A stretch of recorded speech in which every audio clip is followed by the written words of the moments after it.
Hello' everyone, এটা সুন্দৰ ৱাটাৰফলৰ সৈতে আজি মই সকলোকে মোৰ ভিডিঅ'লৈ স্বাগতম জনাইছোঁ। আজি মই ওলাই আহিছোঁ অৰুণাচল প্ৰদেশৰ লোৱাৰ সুবনছিৰি ডিষ্ট্ৰিক্টৰ হেডকোৱাৰ্টাৰ জিৰ' ভেলীলৈ। আৰু এই জিৰ' ভেলীৰ মূল জনজাতি হৈছে আপাটানি। সৰ্বমুঠ 12,806 জনসংখ্যাৰে গঢ়া এইখন আছে সাগৰ পৃষ্ঠৰ পৰা 5,538 ফিট উচ্চতাত। আমি যাত্ৰাটো আৰম্ভ কৰিলোঁ নৰ্থ লখিমপুৰৰ পৰা দুইমুখ হৈ জিৰ' ভেলীৰ ফালে। আৰু বহুকেইটা ৰাস্তা আছে যিকেইটাই জিৰ' ভেলী সংলগ্ন কৰে নৰ্থ লখিমপুৰৰ পৰা। যিফালেই দেখা যায় সেইফালেই কেৱল ডাৱৰ, সেউজীয়া আৰু কুঁৱলীৰ লুকা-ভাকু। দুপৰীয়া ভাত সাজৰ কাৰণে আমি ৰখিলোঁ পটিন নামৰ ঠাইখিনিত।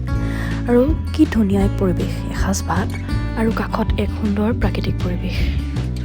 যদিও বা জিৰ' ভেলীৰ দূৰত্ব ইটানগৰৰ পৰা কেৱল 115 কিলোমিটাৰ আৰু নৰ্থ লখিমপুৰৰ পৰা কেৱল 112 কিলোমিটাৰ, তথাপিও সমতলত 112 কিলোমিটাৰ আৰু এটা পাহাৰীয়া এৰিয়াত 112 কিলোমিটাৰৰ মাজত বহুত পাৰ্থক্য অনুভৱ কৰিলোঁ। যিহেতু ৰাস্তাবোৰ কাৰ্ভ, গতিকে স্পীড লিমিটটো খুব কম।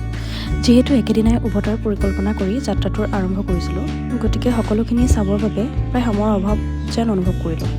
ছে লেক হৈছে জিৰ'ৰ প্ৰাকৃতিক সৌন্দৰ্যতাৰে পৰিপূৰ্ণ এটা মেন মেড লেক। ইয়াত boating, zip lining, rope climbing, wall climbing etcetera activity উপলব্ধ। মই মাত্ৰ বুটিঙৰ আমেজ লৈ অলপ জোলনাখন জুলি অতীতৰ কিছু ভাল লগা স্মৃতিৰ সোৱাদ ল'লোঁ। অক্টোবৰ পৰা ডিচেম্বৰ মাহলৈকে জিৰ'খন খুব ধুনীয়া হৈ থাকে। কসমছ ফুলবোৰে বাটৰুবোৰক কেৱল এখন্তেক ৰৈ তাৰ আমেজ ল'বৰ বাবে মাতি থাকে। ময়ো উপভোগ কৰিলোঁ ইয়াৰ সৌন্দৰ্য। সঁচাকৈ খুব সুন্দৰ। প্ৰতি বছৰে ছেপ্টেম্বৰ মাহত জিৰ'ত এখন মিউজিক ফেষ্টিভেলৰ আয়োজন কৰা হয়। ঠাইখিনি হৈছে এইখিনি।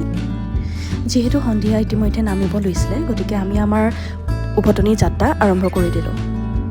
মাজে মাজে বৰষুণ, মাজে মাজে কুঁৱলী, মাজে মাজে ফৰকাল, এই সকলোখিনিৰ আমেজ লৈ আমি আমাৰ উভতনি যাত্ৰাটো অব্যাহত ৰাখিলোঁ। আৰু আহি আমি যোনখিনি ঠাইত ভাত খাইছিলোঁ সেই ঠাইখিনি পালোহি। আৰু এইখিনি ঘন কুঁৱলীৰ চাদৰেৰে ঢকা এখন ধুনীয়া জেগা আমি পাৰ। আৰু জিৰ'ৰ ধুনীয়া মুহূৰ্তবোৰ মনত লৈ ঘৰৰ মুখে আগবাঢ়িলোঁ। আজিলৈ আহিছোঁ, ধন্যবাদ।